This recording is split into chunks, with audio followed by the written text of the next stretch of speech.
भारत का संवैधानिक विकास की यदि हम लोग बात करें तो ये बहुत महत्वपूर्ण टॉपिक है और अक्सर कई एग्जाम में इससे रिलेटेड प्रश्न पूछे जाते हैं। देखते हैं, पहला प्रश्न को देखिए। पहला प्रश्न कह रहा है 1773 के रेगुलेटिंग एक्ट के संदर्भ में निम्नलिखित कथनों पर विचार कीजिए। क्लियर है। पहला कह रहा है इस अधिनियम के द्वारा बंगाल के गवर्नर को बंगाल का गवर्नर जनरल कहा जाने लगा।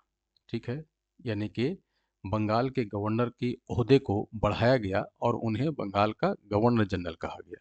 ये स्टेटमेंट सही है। दूसरा कह रहा है ये अधिनियम ब्रिटिश सरकार द्वारा कंपनी के कार्यों को नियमित और नियंत्रित, बहुत ही इंपॉर्टेंट शब्द है, नियमित और नियंत्रित करने की दिशा में यह पहला कदम माना जाता है। तो ये स्टेटमेंट भी सही है। इस अधिनियम के तहत 1774 में कलकत्ता में एक सर्वोच्च न्यायालय की स्थापना की गई। यह स्टेटमेंट भी एकदम ही करेक्ट है। और चौथा स्टेटमेंट कह रहा है वारेन हास्टिंग इस पद को धारण करने वाले, अब यहाँ पर देखिए लिखा हुआ अंतिम व्यक्ति थे, तो ये अंतिम व्यक्ति नहीं थे बल्कि यह प्रथम थे, यानी कि यह प्रथम व्यक्ति माने जाते हैं जो कि कहा जाए कि बंगाल के गवर्नर थे और इनके ओहदे को बढ़ाया गया, यानी इनके कद को एक तरह से कहा जाए कि उन्नत किया गया और उन्नत करने के बाद इन्हें, क्लियर है, इन्हें के उन्हें बंगाल का गवर्नर जनरल के रूप में पद दिया गया। तीस चौथा वाला स्टेटमेंट गलत है। ऐसे में कह रहा है कि कौन से स्टेटमेंट इसमें सही है, तो स्टेटमेंट एक, दो और तीन जो है वह सही है। इस प्रश्न को देखिए, यह कह रहा है पिट्स इंडिया एक्ट 1784 के संदर्भ में निम्नलिखित कथनों पर विचार करें। इस अधिनियम ने भारत में द्वैध शासन की शुरुआत की। देखो, द्वैध शासन की यदि हम लोग बात करते हैं तो द्वैध शासन की स्थापना तो मूलतः अगर हम लोग देखें तो बक्सर की लड़ाई के बाद ही भारत में आरंभ हुई थी। क्लियर है। परंतु यदि हम लोग बात करें अंग्रेजों की जो संवैधानिक विकास, जो कि आप कह सकते हैं कि अलग अलग उन्होंने चार्टर एक्ट बनाए, उस एक्ट के यदि आधार पर देखा जाए तो यहाँ पर यानी द्वैध शासन में मूलतः दो काम किया गया, यानी कि कंपनी के जो कार्य थे इसको दो वर्ग में वर्गीकृत कर दिया गया। एक जिसे हम लोग कहते हैं बोर्ड ऑफ कंट्रोल, यानी इसे कहा गया बोर्ड ऑफ कंट्रोल, और बोर्ड ऑफ कंट्रोल को दिया गया यानी कि जो आप कह सकते हैं कि प्रशासनिक कार्य जो थे, तो प्रशासनिक कार्यों को इन्हें सौंपा गया, बोर्ड ऑफ कंट्रोल को। और जो दूसरा जो मान सकते हैं जिसे कहा गया कोर्ट ऑफ डायरेक्टर्स, जिसे कहा गया कोर्ट ऑफ डायरेक्टर्स, तो इन्हें दिया गया जिसे हम लोग कह सकते हैं व्यापारिक कार्य, यानी कि कंपनी के कार्यों का कह सकते हो कि दो वर्ग में वर्गीकरण इसकी एक तरह से कहा जाए कि महत्वपूर्ण बिंदु रही है। तो उसी आधार पर यहाँ कह सकते हैं कि द्वैध शासन की शुरुआत हुई। तो पहला स्टेटमेंट इसकी सही है। दूसरा कह रहा है व्यापारिक मामलों के प्रबंधन के लिए बोर्ड ऑफ कंट्रोल का गठन किया गया। तो बोर्ड ऑफ कंट्रोल का जो गठन किया गया था ये मूलतः प्रशासनिक कार्यों के लिए किया गया था, इसलिए स्टेटमेंट गलत है। और राजनीतिक मामले के प्रबंधन के लिए कोर्ट ऑफ डायरेक्टर्स, तो ये भी गलत हो जाता है। क्लियर है, क्योंकि राजनीतिक मामलों के प्रबंधन के लिए बोर्ड ऑफ कंट्रोल थे और व्यापारिक मामलों के लिए कोर्ट ऑफ डायरेक्टर्स थे, तो दोनों स्टेटमेंट गलत है। चौथा स्टेटमेंट कह रहा है कि कंपनी द्वारा अधिग्रहित भारतीय क्षेत्रों को इसी कह सकते हो कि एक्ट में ब्रिटिश आधिपत्य क्षेत्र के रूप में भी घोषित किया गया। इस वजह से यह स्टेटमेंट जो है यह सही है। तो दो और तीन गलत हैं, एक और चार सही है। तो कहता है कौन इस स्टेटमेंट इसमें सही है, तो ये स्टेटमेंट इसमें सही माने जाएंगे। अगले प्रश्न की तरफ हम लोग आगे बढ़े। अगला प्रश्न कह रहा है 1784 के पिट्स इंडिया एक्ट के तहत गठित बोर्ड ऑफ कंट्रोल में कितने सदस्य थे। तो बोर्ड ऑफ कंट्रोल में कुल सदस्यों की संख्या 6 थी।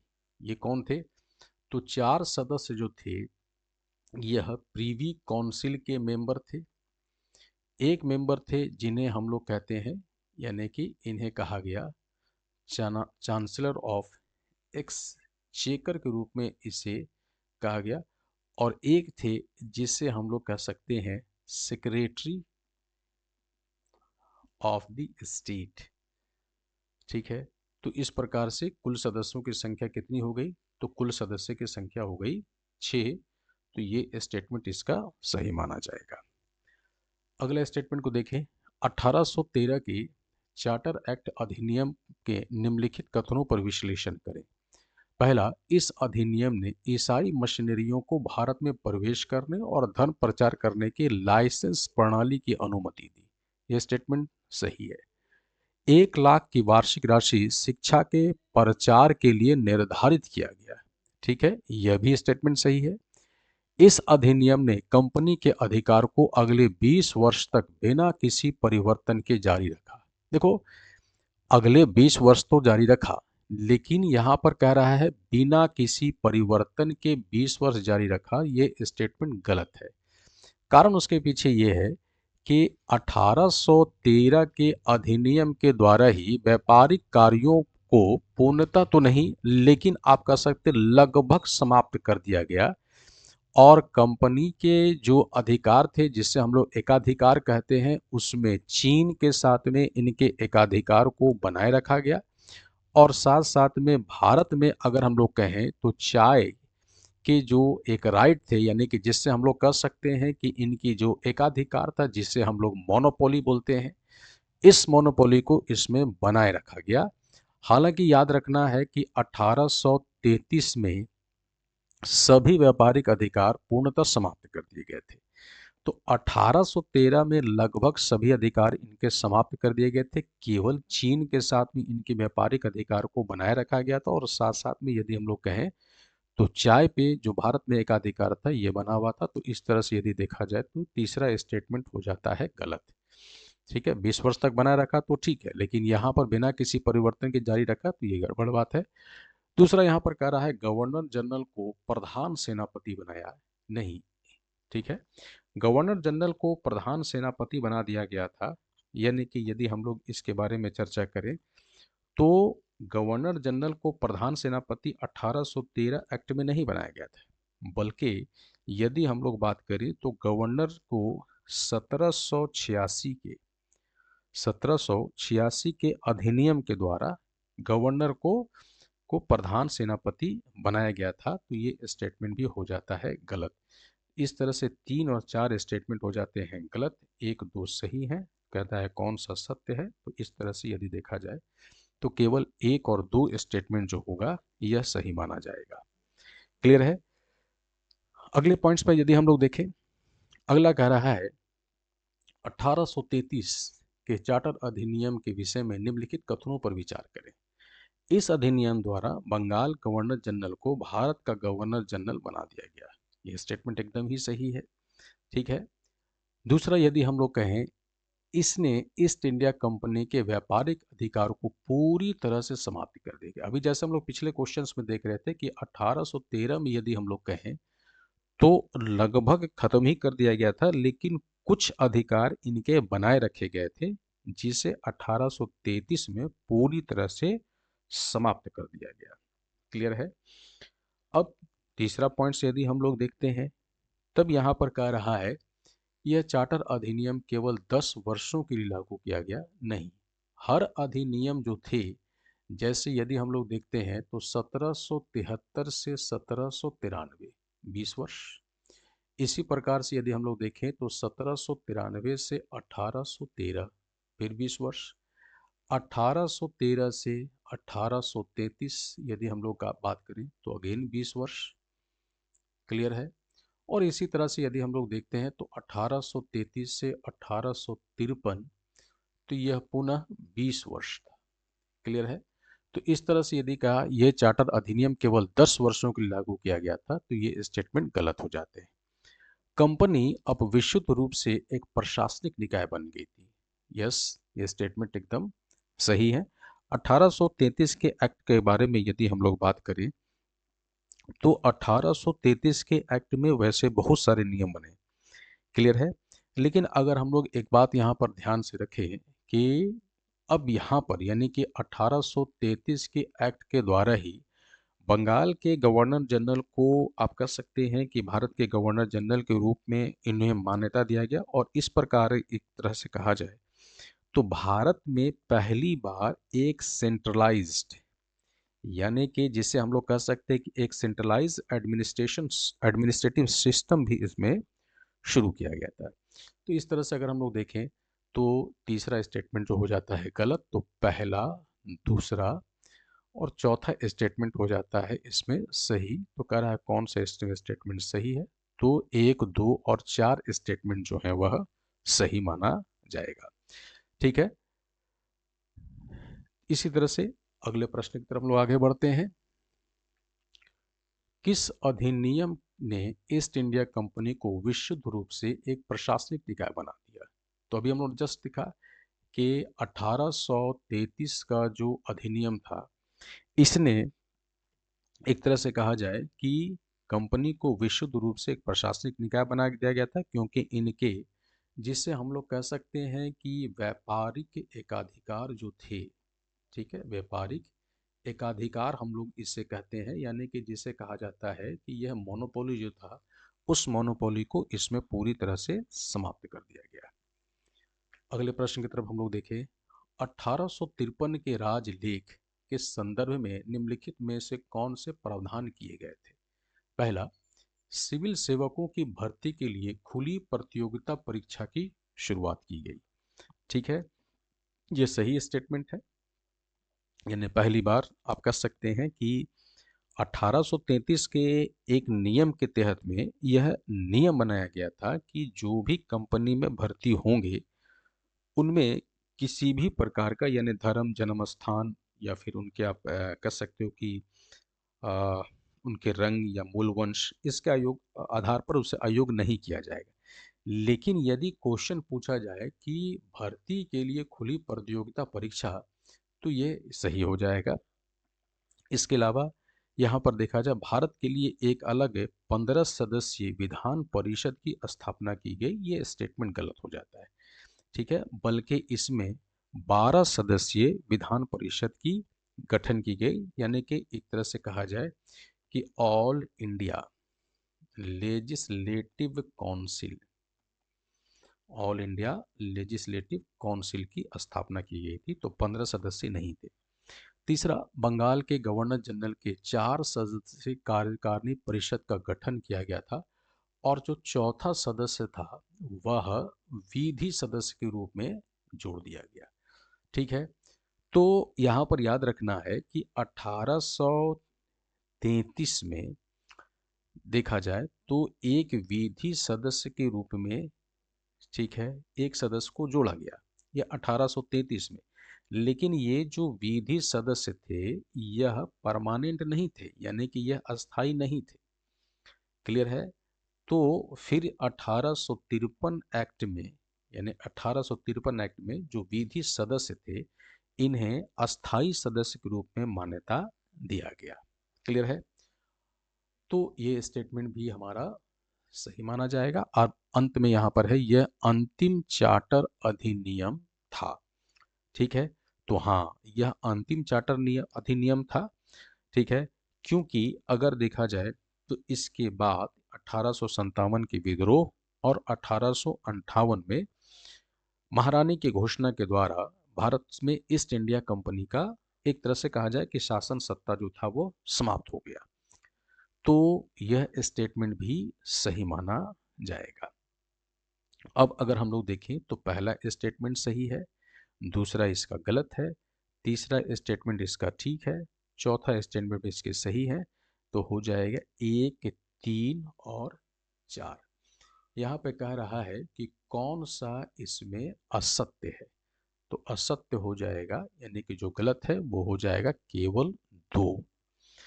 ठीक है, अगले प्रश्न की तरफ आगे बढ़ते हैं। भारत सरकार अधिनियम 1858 के संदर्भ में निम्नलिखित कथनों पर विचार करें। ठीक है, पहला कह रहा है इस अधिनियम के द्वारा ईस्ट इंडिया कंपनी का शासन समाप्त कर दिया गया। ठीक है, ये स्टेटमेंट ठीक है। भारत का शासन सीधे ब्रिटिश क्राउन को सौंप दिया गया, यह स्टेटमेंट भी सही है।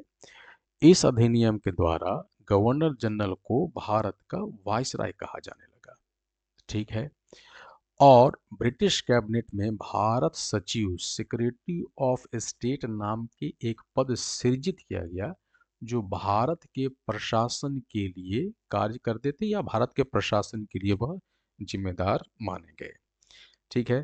तो इस आधार पर अगर देखा जाए तो ये स्टेटमेंट भी सही मान लिया जाएगा। तो इसका मतलब है कि कह रहा है कि कौन से स्टेटमेंट सत्य हैं, तो सभी स्टेटमेंट इसके सही माने जाएंगे। क्लियर है। अगले क्वेश्चन की तरफ देखें। भारत परिषद अधिनियम 1861 के विषय में निम्नलिखित कथनों पर विचार करें। इसने वायसराय के कार्यकारी परिषद में गैर सरकारी सदस्य के रूप में शामिल करके विधि निर्माण प्रक्रिया में भाग लेने के एक तरह से कहा जाए कि अवसर दिया। ठीक है। तो ये सही है, यानी आरंभिक रूप से भारतीय कुछ सदस्यों को इसमें जोड़े गए थे, यानी अतिरिक्त मेंबर में से भारत के सदस्यों को जोड़ा गया। ठीक है। वायसराय को अध्यादेश जारी करने की शक्ति दी गई, यह भी स्टेटमेंट ठीक है। और इस अधिनियम के तहत लॉर्ड कैनिंग ने बनारस के राजा, पटियाला के महाराज और सर दिनकर राव को परिषद में मनोनीत किया था, कैसे, अतिरिक्त सदस्य के रूप में। क्लियर है। तो यह स्टेटमेंट भी ठीक है। अब यहाँ पर कह रहा है कि कौन से स्टेटमेंट इसमें सही है, तो यह चारों स्टेटमेंट इसके सही माने जाएंगे। क्लियर है। अगले प्रश्न की तरफ हम लोग आगे बढ़ते हैं और अगला प्रश्न यहाँ पर देखिए, कह रहा है भारत परिषद अधिनियम 1861 के विषय में निम्नलिखित कथनों पर विचार कीजिए। केंद्रीय कार्यकारिणी के सदस्यों की संख्या 4 से बढ़ाकर के 5 कर दिया गया। यह स्टेटमेंट हमारे सही है। ठीक है। गवर्नर जनरल अपने परिषद में 10 से 16 सदस्यों को मनोनीत कर सकते थे। ठीक है। यह स्टेटमेंट गलत है, क्योंकि सदस्यों को मनोनीत जो कर सकते थे वो 6 to 12 मेंबर, यानी कि एक तरह से कहा जाए कि 6 से 12 सदस्यों को ये मनोनीत कर सकते थे, 10 से 16 नहीं। तो इस तरह ये स्टेटमेंट गलत हो जाते हैं। इस अधिनियम के तहत पोर्टफोलियो सिस्टम आरंभ किया गया, यानी कि डिपार्टमेंट सिस्टम आरंभ किया गया था। ये क्वेश्चंस कई बार एग्जामिनेशन से पूछे हुए हैं कि भारत में पोर्टफोलियो सिस्टम कहने का मतलब है डिपार्टमेंट सिस्टम किस अधिनियम के तहत में आरंभ किया गया था, तो ये वाला सही माना जाएगा। तो ऐसे में देखा जाए कि कहता है कि कौन से सत्य हैं, तो यहाँ देखो 1 और 3 इसके सही स्टेटमेंट माने जाएंगे। अगले प्रश्न की तरफ आगे बढ़े और यहाँ पर फिर देखिए भारत परिषद अधिनियम। अब देखो जैसे ही 1853 के बाद जो भी अधिनियम आ रहे हैं, ठीक है, इस अधिनियम को भारत परिषद अधिनियम, जिसे इंडियन काउंसिल एक्ट के रूप में हम लोग बात करते हैं, तो उस तरह से इसको आप कह सकते हैं कि डिफाइन किया जाने लगा। ठीक है। तो भारत परिषद अधिनियम 1892 के संदर्भ में निम्नलिखित में से कौन से प्रावधान किए गए थे। पहला, इस अधिनियम ने केंद्र और प्रांतीय विधान परिषद में गैर सरकारी सदस्यों की संख्या में वृद्धि की। ठीक है। तो स्वाभाविक है, यह स्टेटमेंट सही है। सदस्य को बजट पर चर्चा करने का अधिकार प्राप्त हुआ, यानी कि अब सदस्य जो थे वह बजट पर चर्चा कर सकते थे। तो यह भी स्टेटमेंट जो है ये सही है। सदस्यों को कार्यपालिका से प्रश्न पूछने का अधिकार दिया गया।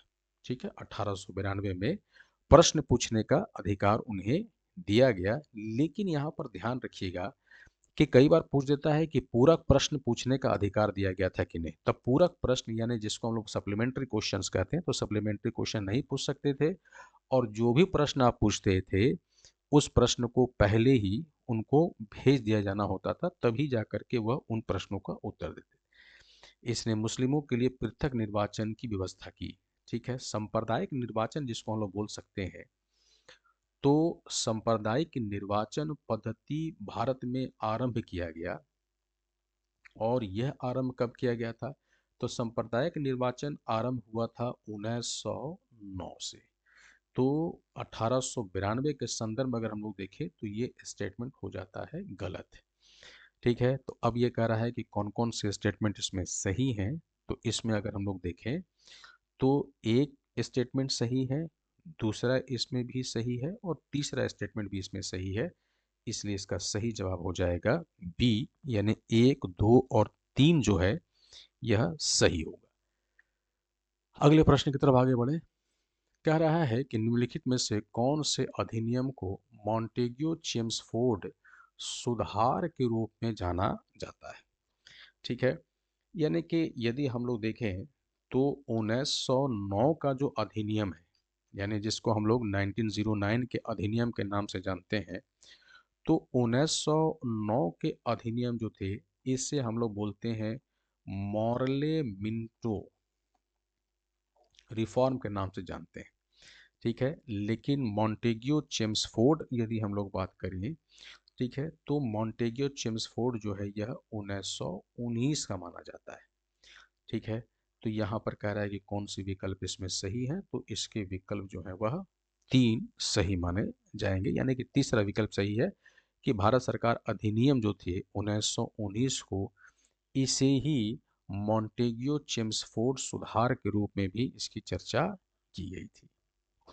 ठीक है, अगले प्रश्न की तरफ हम लोग आगे बढ़े और अगला प्रश्न कह रहा है 1909 के भारतीय परिषद अधिनियम, देखो आ ही गया, यहाँ पर हम लोग देख रहे हैं कि यहाँ पर लिखा है मॉर्ले मिंटो के प्रमुख प्रावधानों के संबंध निम्नलिखित कथनों पर विचार करें।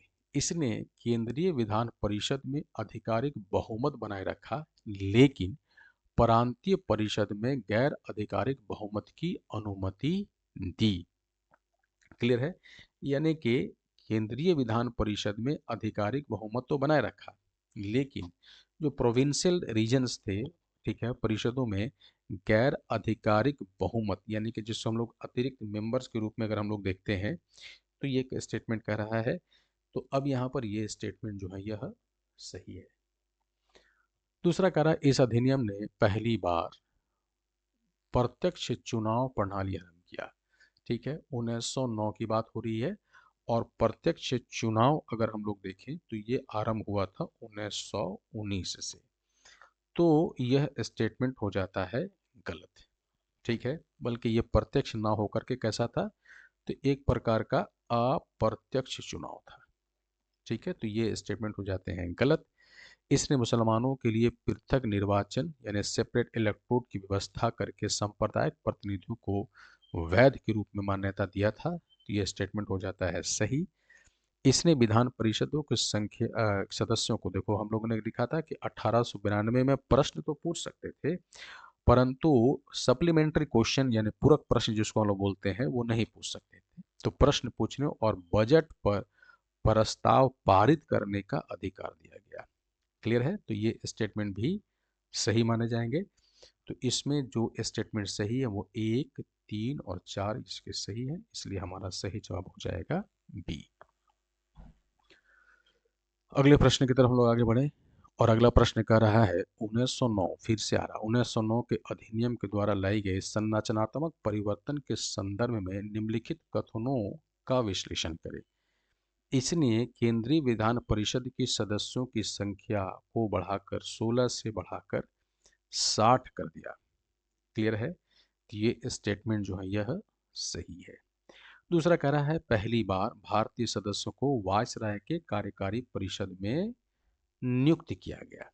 ठीक है, यानी कि जैसे हम लोग देख सकते हैं 1861 वाले मामले में, तो वहाँ पर आप कह सकते हैं कि अतिरिक्त सदस्य के रूप में जोड़ा गया, लेकिन पहली बार भारतीय सदस्यों को वायसराय की कार्यकारी परिषद में यहाँ पर नियुक्त किया गया।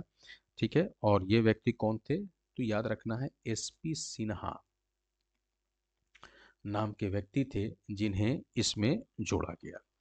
ठीक है, तो इस तरह से यदि देखा जाए और साथ साथ में यहाँ पर याद रखना है कि इस अधिनियम ने सिखों, भारतीय ईसाइयों और एंग्लो इंडियन के लिए भी पृथक निर्वाचन मंडल, तो नहीं, पृथक निर्वाचन मंडल, ये जो ईसाई, सिख या एंग्लो इंडियन के बारे में हम लोग देखते हैं, तो इनके बारे में ये हुआ 1919 में, यानी ये आरंभ कब से हुआ था, तो ये हुआ 1919 में। तो तीसरा वाला स्टेटमेंट हो जाता है गलत। तो इस तरह से यदि हम लोग देखें तो 1 और 2 स्टेटमेंट इसके हो जाते हैं सही। क्लियर है, चलिए सॉरी, ठीक है, 1 और 2 स्टेटमेंट हो जाते हैं इसके सही पूछ रहा है, तो सही है। चलिए अब आइए आगे बढ़ते हैं नेक्स्ट प्रश्न की तरफ। अगला प्रश्न कह रहा है 1919 के भारत सरकार अधिनियम के मुख्य प्रावधानों के संदर्भ में निम्नलिखित कथनों पर विचार करें। इसने देश में पहली बार द्विसदनीय विधानमंडल यानी उच्च सदन और निम्न सदन और प्रत्यक्ष चुनाव की शुरुआत की। ठीक है, ये स्टेटमेंट एकदम सही है। दूसरा, इसने प्रांतों में द्वैध शासन की शुरुआत की, जिसमें प्रांतीय विषयों को आरक्षित और हस्तांतरित विषय के रूप में वर्गीकृत कर दिया गया। ठीक है, यह भी स्टेटमेंट सही है। इसके द्वारा भारत में महालेखा परीक्षक पद बनाया गया। ठीक है, यानी कि सीएजी जिनको हम लोग बोलते हैं, तो इस तरह के पद सृजन इसी में किया गया था। ठीक है, तो स्टेटमेंट एक भी सही है, दूसरा भी सही है और तीसरा भी सही है। तो यहाँ पर याद रखना है 1935 में ये जो प्रांतीय विषय को आरक्षित है और हस्तांतरित का मतलब यहाँ पर ये हुआ कि आरक्षित जो विषय थे इस पर किसी भी तरह का कोई डिस्कशन एज सच नहीं होते थे, जबकि जो हस्तांतरित विषय थे उसी पर डिस्कशन किया जाता था। बाद में हम लोग देखते हैं 1935 के गवर्नमेंट ऑफ इंडिया एक्ट में इसे जो है ये केंद्र में लागू कर दिया गया, जबकि इस समय जो ये डायरकी सिस्टम था ये कहाँ लागू किया गया था, तो ये प्रांतों में लागू किया गया था। तो इस तरह से यदि देखा जाए तो ये तीनों स्टेटमेंट इसमें सही हैं और कह रहा है कि सही स्टेटमेंट्स में से चुनिए, तो सभी स्टेटमेंट इसके सही माने जाएंगे। क्लियर है? अगले क्वेश्चन को देखें हम लोग। और अगला प्रश्न कह रहा है 1935 के भारत सरकार अधिनियम के प्रावधानों के संदर्भ में निम्नलिखित कथनों पर विचार करें। इसने अखिल भारतीय संघ यानी ऑल इंडिया फेडरेशन की स्थापना के प्रावधान किए, जिसमें प्रांतों और रियासतों इकाइयां थी। ठीक है, पहली बार यानी कहा जाए कि ऑल इंडिया फेडरेशन की जो मांग थी कि एक भारतीय संघ की स्थापना हो, 1935 में यह मांग स्वीकार किया गया। हालांकि उसमें कुछ आप कह सकते हैं कि प्रावधान रखे गए कि जो प्रांत हैं वो चाहे तो ऐसे इस क्षेत्र में शामिल हो या ना चाहे तो ना शामिल हो। दूसरा देख रहे हैं कि इसमें प्रांतों में द्वैध शासन को समाप्त किया गया, जो हमें पिछले क्वेश्चन हम लोग देख रहे थे, यानी हस्तांतरित और आरक्षित विषय, और प्रांतीय स्वायत्ता प्रोविंशियल ऑटोनॉमी की शुरुआत की। ठीक है, ये सही है। और ये जो द्वैध शासन समाप्त किया था, तो इसने केंद्र में द्वैध शासन की शुरुआत की, जिसमें विषयों को आरक्षित और हस्तांतरित में बांट दिया गया। यह स्टेटमेंट भी सही है। इसने अवशिष्ट शक्ति, जिससे हम लोग रेसिड्यूरी पावर कहते हैं, को गवर्नर जनरल में निहित कर दिया गया। देखिए, रेसिड्यूरी पावर के बारे में यदि हम लोग बात करें तो मूल रूप से ये क्या होते हैं, यह वैसे विषय होते हैं, ठीक है, जिसके बारे में कहा जाए कि यानी कि अगर कहा जाए अतिरिक्त शक्ति जिसकी चर्चा नहीं की गई है, तो ऐसे जो विषय हैं या ऐसी जो शक्ति है वो किनके हाथ में निहित होगी, तो ये किनको दे दिया गया, तो यह दिया गया था गवर्नर जनरल को। तो अब कह रहा है कि उपयुक्त में से, तो ये भी स्टेटमेंट सही है, कह रहा है कौन कौन से सही हैं, तो ये चारों स्टेटमेंट इसके सही होंगे। ठीक है, अगले प्रश्न की तरफ आगे बढ़ते हैं। और अगला प्रश्न कह रहा है कि 1935 के अधिनियम द्वारा शक्ति विभाजन डिविजन ऑफ पावर के संबंध में निम्नलिखित कथनों पर विश्लेषण करें। अधिनियम ने केंद्र और प्रांत के बीच शक्तियों को तीन सूची यानी कि संघ सूची, प्रांतीय सूची और समवर्ती सूची के माध्यम से वर्गीकृत किया।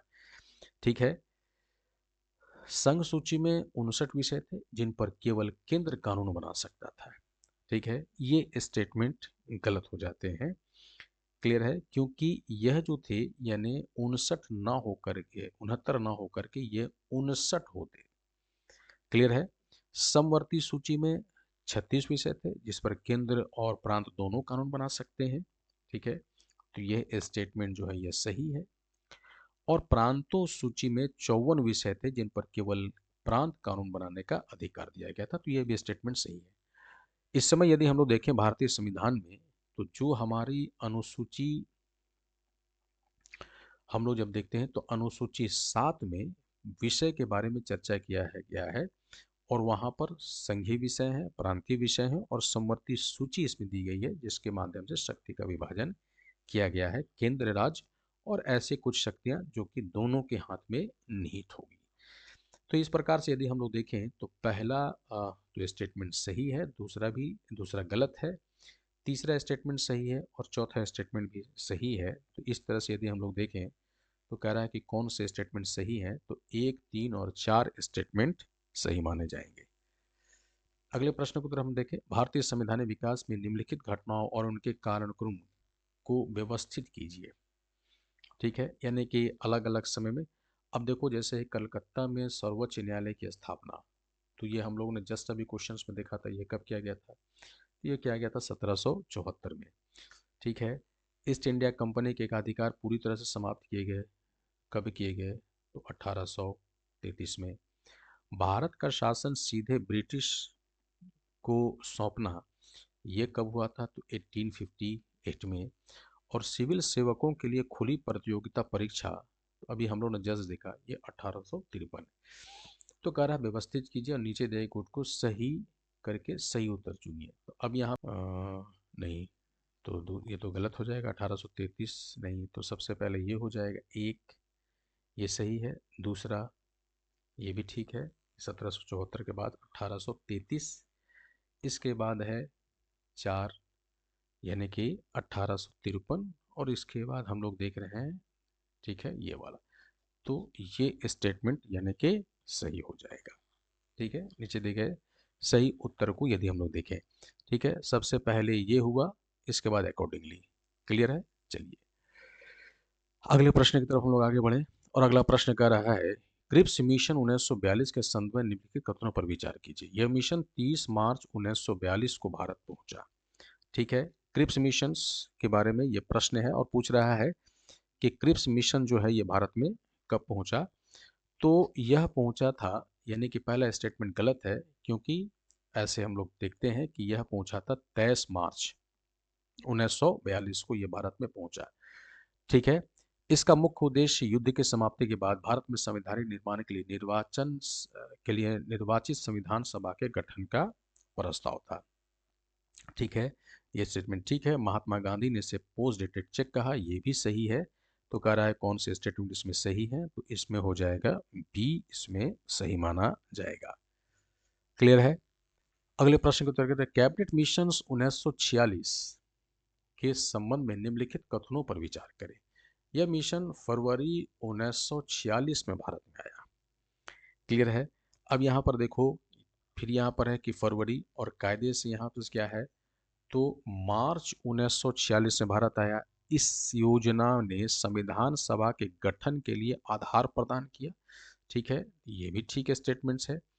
संविधान सभा में कुल 389 सदस्य को निर्धारण किया गया, यानी कि 10 लाख की आबादी पर एक एक मेंबर होंगे, और कुल 389 मेंबर्स के बारे में चर्चा किया गया। तो कह रहा है कौन सा स्टेटमेंट सही है, तो केवल 2 और 3 को अगर हम लोग देखें तो ये स्टेटमेंट इसका सही होगा। ठीक है, तो नेक्स्ट प्रश्न की तरफ हम लोग आगे बढ़ते हैं। अगला प्रश्न कह रहा है, अंतरिम सरकार 1946 के विषय में निम्नलिखित कथनों पर विचार करें। अंतरिम सरकार का गठन 2 सितंबर 1946 को किया गया, सही है। जवाहरलाल नेहरू कार्यकारी परिषद के उपाध्यक्ष चुने गए, यह भी स्टेटमेंट सही है। और कह रहा मुस्लिम लीग के सदस्य अंतरिम सरकार में शामिल नहीं हुए थे, ये भी स्टेटमेंट सी। आरंभिक रूप से शामिल नहीं हुए थे, हालांकि बाद में वह इसमें शामिल हुए थे। क्लियर है? तो इस तरह से यदि हम लोग देखें तो तीनों स्टेटमेंट इसके सही हैं। कह रहा है कौन कौन से इसमें सही हैं, तो ये सभी स्टेटमेंट इसके सही माने जाएंगे। अगले प्रश्न की तरफ यदि हम लोग देखें, कहता है कि संवैधानिक सभा की संरचना के संदर्भ में निम्नलिखित कथनों पर विचार कीजिए। संविधान सभा में ब्रिटिश भारत के 296 सदस्य थे, ये भी स्टेटमेंट सही है।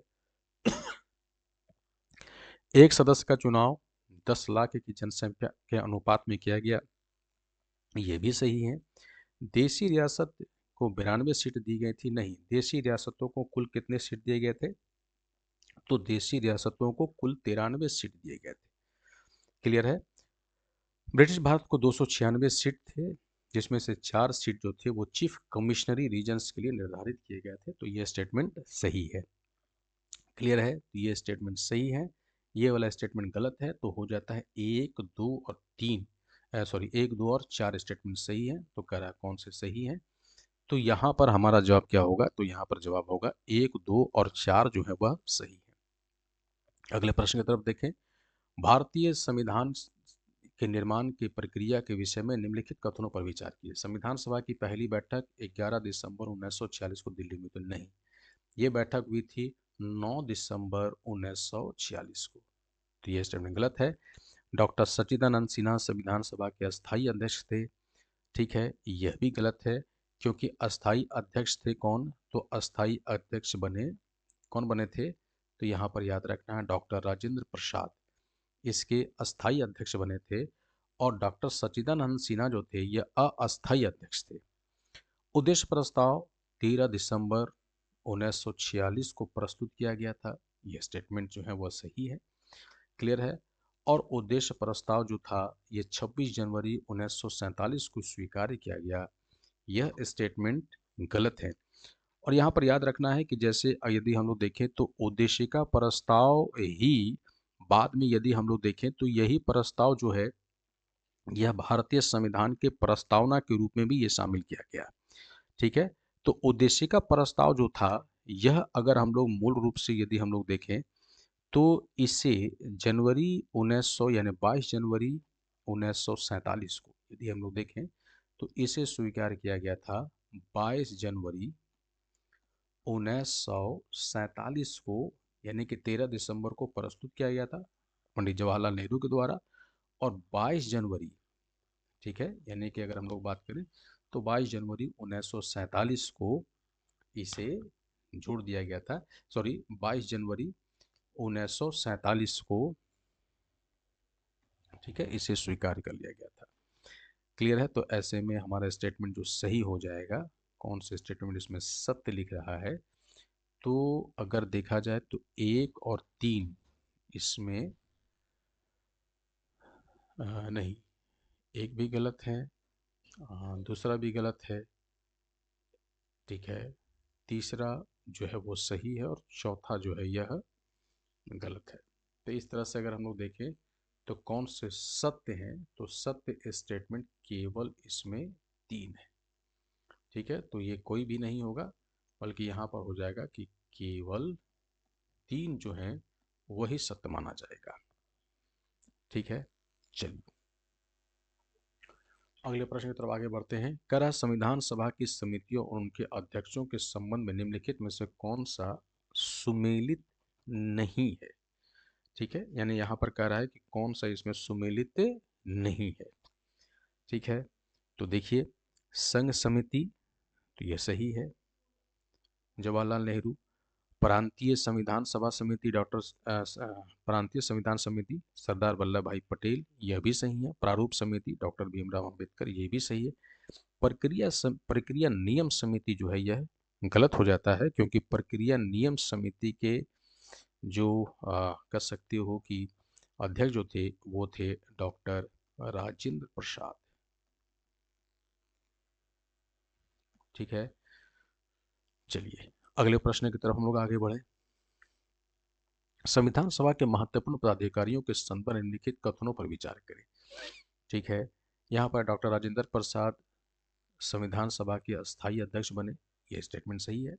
सरदार वल्लभ भाई पटेल प्रांतीय संविधान सभा के अध्यक्ष बने, यह भी सही है, ठीक है। और अगला कह रहा है कि के. एम. मुंशी कार्य संचालन समिति के अध्यक्ष बने, यह भी सही है। आचार्य जे.बी. कृपलानी झंडा समिति के अध्यक्ष थे, ये भी सही है। तो इसमें सभी,